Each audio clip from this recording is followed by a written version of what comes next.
সন্ধ্যাকে মারার অপরাধে police arrest করলো ঈশ্বর আর শৈলকে। সম্পূর্ণ জানতে ভিডিওটিতে একটি লাইক করে প্রথম থেকেই দেখতে থাকো। গল্পের শুরুতেই দেখা যায় সন্ধ্যার অবস্থা ভীষণই খারাপ। নীল চেষ্টা করছে সন্ধ্যার পাশে থাকার। এরপর সন্ধ্যার জন্য একটা গান গেয়ে দেয় নীল, যাতে সন্ধ্যা একটু ঘুমাতে পারে। আর অন্যদিকে বিজুরি মনে মনে ভাবে মন্টু কুমারকেই ধরতে হবে, আর তারপরেই সমস্ত সত্যি বার করতে হবে। আর নীলও এমনটাই বলেছে। এরপর মন্টু এসে বলে, কি ব্যাপার, না আপনি আপনি এখানে কি করছেন? বিজুরি বলে, আরে তোমার সাথে অনেক কথা আছে, যেই কথাগুলো না বললেই নয়, এসো না তোমাকে কতগুলো কথা বলি। মন্টু তখন বলে, আমার সাথে আবার কি কথা?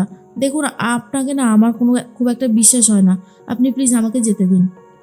তখনই বিজুরি বলে, আরে এত তাড়াতাড়ি কিসের, দাঁড়ান, আগে একটুখানি আপনার সাথে কথা বলে নি। আপনার জন্য বাবার প্রসাদ বানিয়েছি, খাবেন?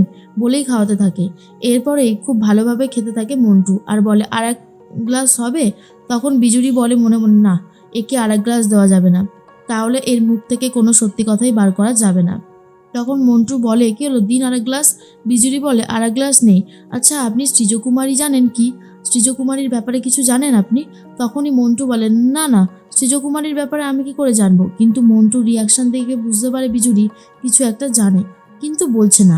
এর মধ্যেই নীলকে ফোন করে কথা বলতে থাকে বিজুরি, আর বলে, নীল, তোমার কাকাকে আমি জিজ্ঞেস করেছিলাম, সে কিছুটা এড়িয়ে যেতে চাইছে, কি করে মুখ থেকে বার করবো সত্যিটা? নীল বলে, আপনি এক কাজ করুন, আপনি এমন একটা নাটক করুন যাতে ও ভয় পায়, আর ভয় পেলেই সবটা বলবে। বিজুরি তখন ভাবে, তাহলে তো আর একটাই উপায় আছে, এছাড়া তো আর কোনো উপায় আমি দেখতে পাচ্ছি না। ঠাকুরের কাছে চলে যায় বিজুরি, আর বলে, বাবা পঞ্চানন, আমার অপরাধ নিও না তুমি, এখন আমার আর কিছু করার নেই। সন্ধ্যার অবস্থা যারা এত খারাপ করেছে তাদেরকে আমি ছাড়বো না কোনোভাবেই। এমন উচিত শাস্তি দেব যে তারা সারা জীবন বুঝবে কেমন লাগে। এরপরেই বিজুরি দেখে মন্টু তো ঘুমিয়ে পড়েছে। মন্টুর আঙুলে কিছুটা সিঁদুর লাগিয়ে দেয়, আর নিজের স্মৃতিতে নিজেই সিঁদুর পরে নেয়, যাতে ভাবে মন্টু নেশার ঘরে বিজুরিকে সিঁদুর পরিয়ে বিয়ে করেছে। এর মধ্যেই আকাশ তখন বলে, সন্ধ্যা এখন ঘুমিয়ে পড়েছে, একটু ঘুমোক। ওর সারাটা রাত দিন যেভাবে পরিশ্রম যাচ্ছে, ব্যথা সহ্য করতে পারছে না, তবুও যে একটু ঘুমিয়েছে, এটাই অনেক বড় কিছু। এরপরেই সন্ধ্যার কথা ভেবেই বিজুরি এবার ডাকতে শুরু করেছে মন্টুকে, আর বলে, এই যে মন্টু কুমার, বিয়ে করে এইভাবে ফেলে রাখলে হবে? সবাইকে জানাতে হবে না? মন্টু ভয় পেয়ে গেছে, আর বলে, আমি কখন বিয়ে করলাম? আমি তো বিয়ে করিনি। তখনই সন্ধ্যার কথাই বারবার মনে করে বিজুরি, আর মনে জোর না, আর বলে, বিয়ে করেছো? বিয়ে করে এখন অস্বীকার করছো? দাঁড়াও, আমি সবাইকে বলে দিচ্ছি। মন্টু মনে মনে বলে, আমি কি নেশার ঘরে তাহলে বিজুরিকে বিয়ে করে নিয়েছি? এটা কি করে সম্ভব? না না না না, আমি তো বিয়ে করিনি। আর তখনই বিজুরি বলে, তাহলে আমার স্মৃতিতে সিঁদুর কোথা থেকে আসলো? আর তোমার আঙুলেই বা সিঁদুর কোথা থেকে আসলো? এরপর নিজের আঙুল দেখে ভয় পেয়ে যায় মন্টু, আর ভাবে, এবার কি হবে? এবার তো সত্যিটা সবাই জেনে যাবে। না না, কিছু একটা করে আটকাতে হবে। সন্ধ্যার কথাই তখন মনে করছে এদিকে বিজুরি, আর বল, দেখ কেমন লাগে আমার সন্ধ্যাকে এইরকমভাবে হসপিটালে ভর্তি করা।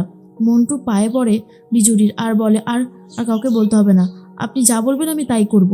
বিজুরি বলে, তাহলে বলো, সৃজকুমারী কে খাইয়েছে সন্ধ্যাকে, আর কিসের সাথে মিশিয়ে বা খাওয়ানো হয়েছে? তখনই মন্টু বলে, শৈলরা শৈলরা এই প্ল্যানটা করেছে, ওই শুক্তোর সাথে মিশিয়ে সন্ধ্যাকে খাইয়ে দেওয়ার প্ল্যান করেছিল। আমি এটা জানি, আমি বোতলগুলো পেয়েওছিলাম, কিন্তু শৈল সমস্ত বোতল ভেঙে দিয়ে নষ্ট করে দিয়েছে, কোনো প্রমাণই নেই। বিজুরি মনে মনে ভাবে, যা, তাহলে এখন কি করে প্রমাণ পাবো?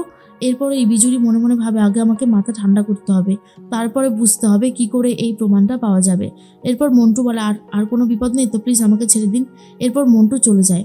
আর অন্যদিকে বিজুরি মনে মনে ভাবে, আচ্ছা, শুক্তোর মধ্যে মিশিয়েছিল বলল, শুক্তোটা তো ফেলেনি, শুক্তোটা তো এখনও নিশ্চয়ই রান্নাঘরেই আছে, দেখি তো গিয়ে যদি পাওয়া যায়। এরপর বিজুরি আগে আগে শুক্তোটা সরিয়ে নিয়েছে।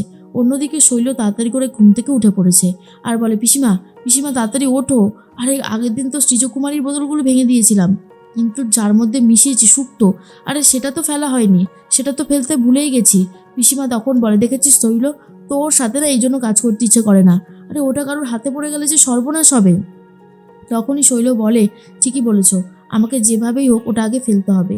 এরপরেই তখনই শৈলরা চলে আসে রান্নাঘরে, কিন্তু রান্নাঘরের ছিটকিনিটা এমনভাবে আটকে গেছে যে কোনোভাবেই খোলে না, এমনটাই ভেবে নেয় শৈলরা, কিন্তু আদেও তেমনটা হয় না। আর পিসিমা তখন বলে, যাকগে, মিস্ত্রি যখন আসবে তখন একেবারে খুলে ভেতরে যাব। তার আগে তো ভেতরে যাওয়া কেউ যেতেও পারবে না, আর আমরাও যেতে পারবো না। অন্যদিকে ডাক্তার এসে বলে, আকাশবাবু, আপনার স্ত্রী এখন আউট অফ ডেঞ্জার, ওনার বাচ্চাটাও ভালো আছে আর উনিও সুস্থ হয়ে গেছে। এবার চাইলে আপনারা ওকে বাড়ি নিয়ে যেতেই পারেন, সেক্ষেত্রে আর কোনো অসুবিধা নেই। তখনই নীল বলে, আপনাকে যে কি বলে ধন্যবাদ দেব, আজ আমি খুব খুশি। সন্ধ্যা একদম ঠিক হয়ে গেছে, এর থেকে ভালো খবর আর হতেই পারে না। তখনই ডাক্তার বলে, আপনি ওনাকে নিয়ে যান। হ্যাঁ হ্যাঁ, খুব সাবধানে রাখবেন, আর কখনো যেন কোনো অঘটন না ঘটে। এরপর সন্ধ্যাকে কোলে তুলে নেয় নীল আর বলে, চলুন, এতদিন পর আপনি বাড়ি ফিরবেন, এর থেকে ভালো কিছু তো আর হতেই পারে না। অন্যদিকে পিসিমারা বলে, বিজয়া, রান্নাঘরের দিকে কোথায় যাচ্ছ? বিজয়া তখন বলে, কেন পিসিমা, রান্নাঘরে তো আজকে রান্না হচ্ছে, তার জন্যই যাচ্ছি। তখন শৈল বলে, রান্নাঘরে রান্না হচ্ছে? দরজাটা যে আটকে গেছে, কোনোভাবেই খোলা যাচ্ছে না। বিজয়া তখন বলে, কে বলেছে? আমি তো রান্নাঘরে গেছিলাম, আর রান্নাও হচ্ছে। শৈলরা শুনে ভাবে, আর সময় নষ্ট করা যাবে না, ফ্রিজ থেকে এক্ষুনি শুক্তোটা বার করতে হবে, যেভাবেই হোক না কেন। আর তখন বিজুরি বলে, আরে দাঁড়ান দাঁড়ান, কোথায় যাচ্ছেন? শুক্তো ওখানে নেই, শুক্তো যেখানে থাকা সেখানেই গেছে। এর মধ্যেই তার মধ্যে দেখা যায় ঈশ্বর বলে, কি হয়েছেটা কি? বাড়িতে চলে এসেছে সন্ধ্যা, সন্ধ্যার জন্যই পঞ্চব্যঞ্জন রান্না করা হয়েছে। আর সন্ধ্যাকে দেখার পর পিসিমা বলে, ওই তো সন্ধ্যা ফিরে এসেছে, এর থেকে ভালো কি আর হতে পারে, তাই না?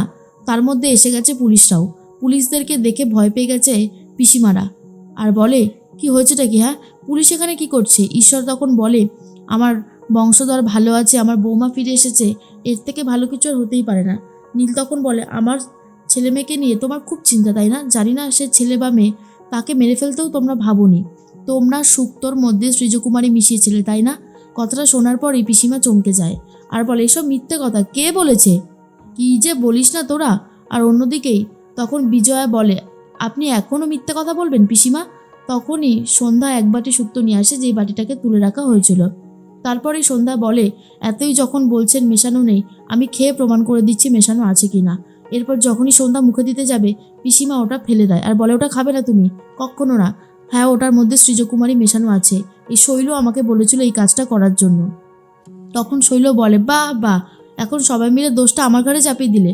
আর এই যে দাদা, তুমি তো প্রথম থেকেই সন্ধ্যার সন্তানকে মেনে নিতে পারোনি, মারতে চেয়েছিলে। ঈশ্বর তখন বলে, আমার নামে দোষ চাপাচ্ছিস কেন? এরপর রিন্টুও ধরা পড়ে যায়, তিনজনকেই পুলিশ অ্যারেস্ট করবে বলে ঠিক করে। আর মন্টুকে অ্যারেস্ট করতে চাইলে তখনই বিজুরি বলে, সন্ধ্যা, মন্টু সত্যি কথা না বললে তো আমরা জানতেই পারতাম না, আর ও বোকাও আছে, ওকে আমি বিয়ে করতে চাই, ওকে ছেড়ে দে না। সন্ধ্যা বলে, আচ্ছা ঠিক আছে দিদি, আমি আর এসব নিয়ে ভাবছি না। এরপর ঈশ্বরকে আর শৈল আর পিসিমাকে অ্যারেস্ট করছে পুলিশ। ঈশ্বর তখন বলে, আমি তোমাকে ছাড়বো না সন্ধ্যা, কোনোভাবেই না, বলেই চলে যায়। আর অন্যদিকে নীল বলে, সন্ধ্যা আপনি এখন রেস্ট নিন, প্রচার টোচার কিন্তু আমি চালিয়ে যাচ্ছি, আপনাকে যখন কথা দিয়েছি তখন প্রচার চলবে। এরপর নীল তখন চলে যাচ্ছিল। সন্ধ্যা বলে, দাঁড়ান ভণ্ডবাবু, এখন আপনার পরে আর কোনো রাগ নেই, আমি আপনাকে ভালোবাসি আর আপনাকে মেনেও নিয়েছি। কথাটা শোনার পর নীল খুব খুশি হয়ে যায়। অন্যদিকে বিজয়া সন্ধ্যাকে খাইয়ে দিতে থাকে আর বলে, বৌমা, আমার ছেলের উপর তোমার আর কোনো রাগ নেই তো?